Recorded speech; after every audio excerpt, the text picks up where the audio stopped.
The Swift network, the major payments network of the world, is down.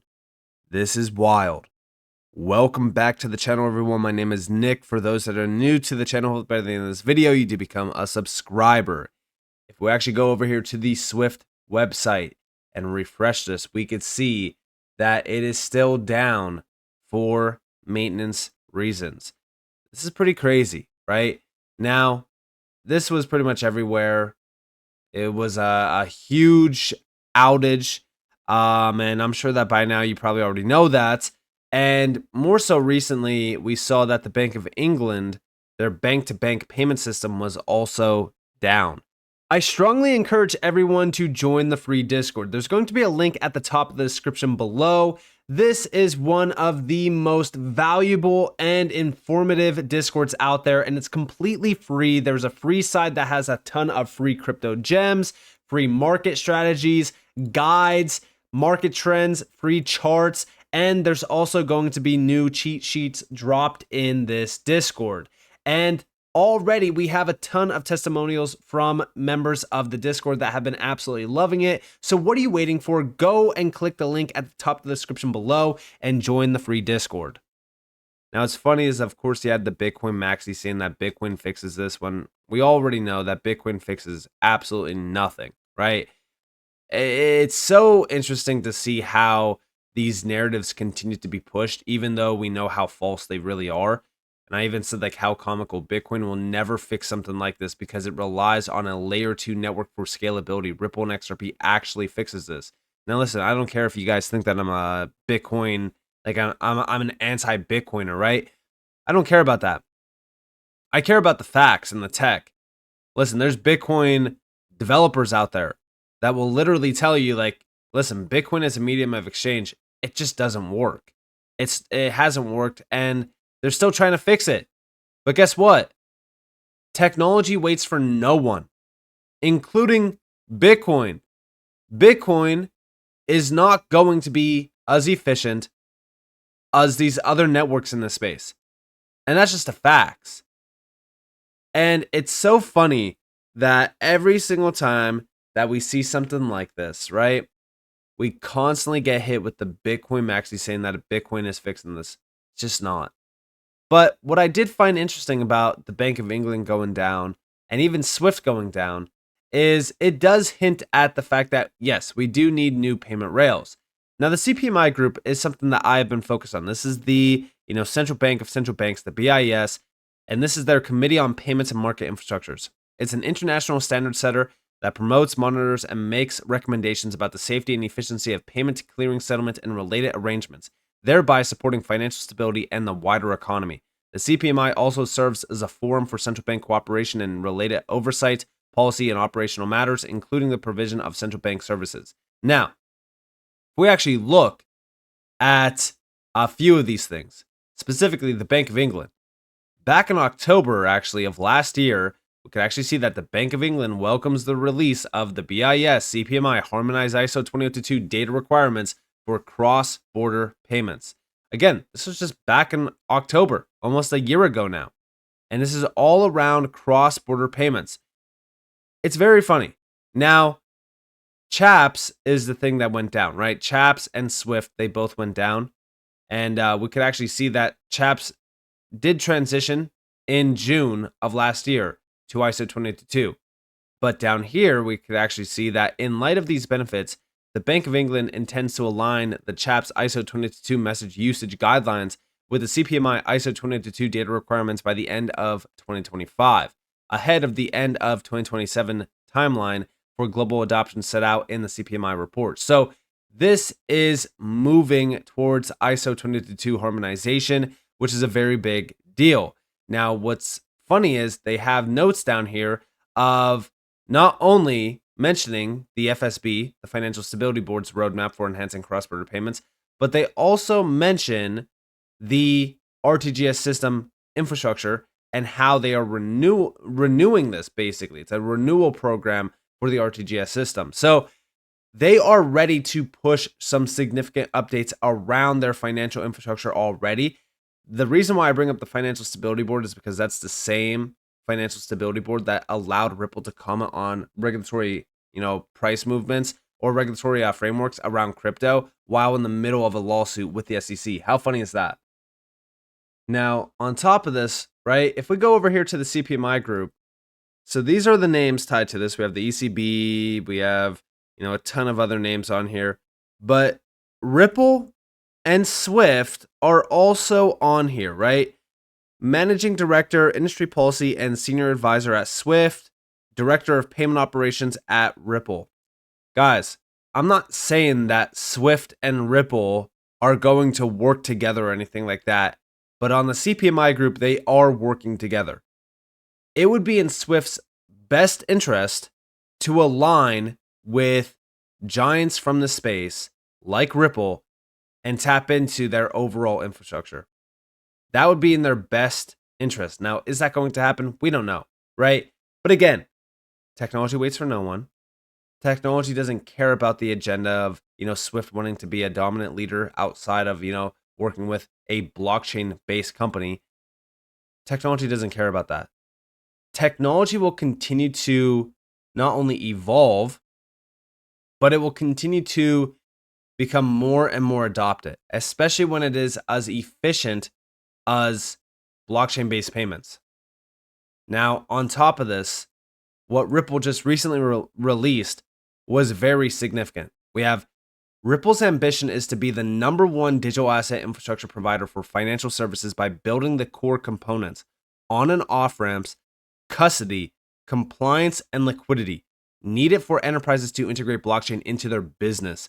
Remember what I've said about Ripple, right? Their focus is infrastructure. This is a big deal. The reason why this is a big deal is because we know that new financial infrastructure is on its way. With ISO 20022 and the alignment of ISO 20022 globally, we know that this, for the first time in history, is now mandating banks to upgrade their internal processes, which means now they can integrate with third parties. They can tap into APIs. This is why I focus on what Ripple is doing with Ripple Payments, because remember that is API plug and play technology. But if we go over here, we have building the future of financial infrastructure with blockchain and digital assets. And this is exactly what's happening, right? The future of financial infrastructure of the world will be built with blockchain and digital assets. But don't just believe Ripple. Don't just believe me. Believe the BIS, the central bank of central banks. They literally told you about the Finternet. It is the internet of value that Ripple has been pushing for years and years now, but just reward it in the BIS's own way. But if we scroll down, we can see Ripple was founded on the conviction that blockchain would become the global financial infrastructure of the future, enabling more affordable financial services for more people and businesses around the world. Early on, we bet on the promise of institutional DeFi to create a better and more fair financial system, but at the same time, crypto and blockchain largely lack the infrastructure, liquidity, trust, and regulatory clarity needed for widespread institutional adoption. To put it into perspective, the price of Bitcoin was less than $20, Ethereum didn't exist yet, and there were only a handful of exchanges with a few $1 million a year in volume.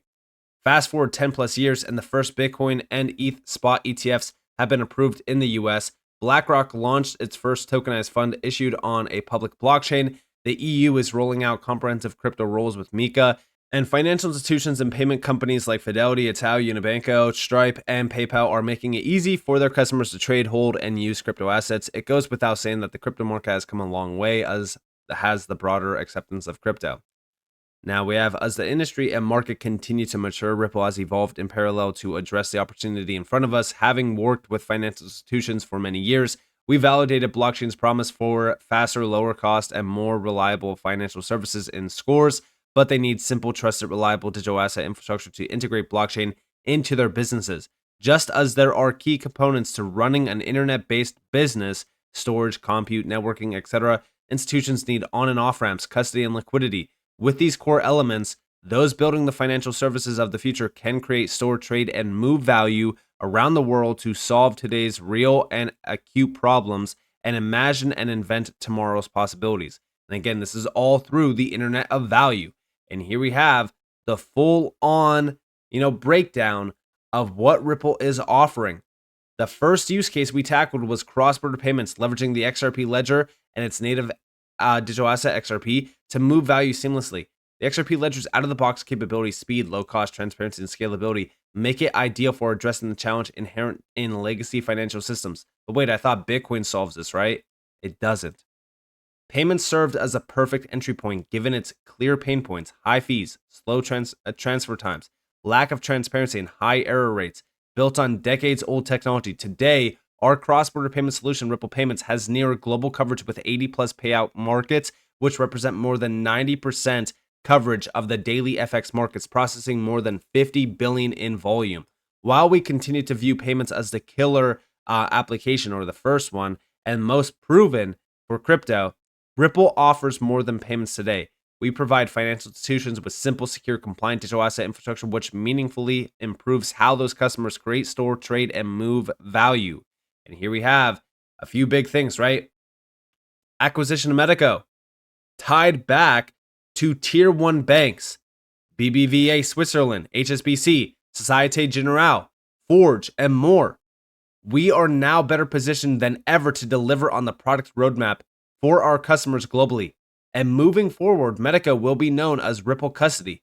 We're continuing to scale the team and custody business, as well as opening a new office in Geneva, which is coming soon, which, by the way, big announcement to address our growing custody footprint. We've also decided to fold our Liquidity Hub product into our payment solution, bringing the benefits of both offerings into a singular experience. Ripple's own experience building a payments business and mastering how to deliver liquidity to the right destination for the right cost at the right time taught us a lot about liquidity management. We're applying those lessons that we've learned. And then here we have bridging TradFi and crypto. And again, here we have that stablecoin being brought up. And remember that this is on the XRP ledger and Ethereum.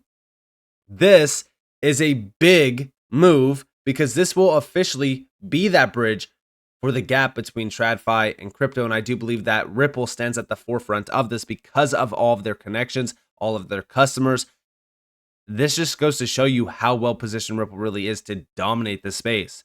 But also the global payout market itself, that they are dominating that network, 90% of the FX market, 80 plus payout markets. Guys, it is substantial.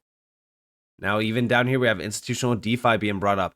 This is one of the biggest use cases for the XRP ledger. This is going to be a game changer, and I do believe that this is going to make XRP extremely valuable.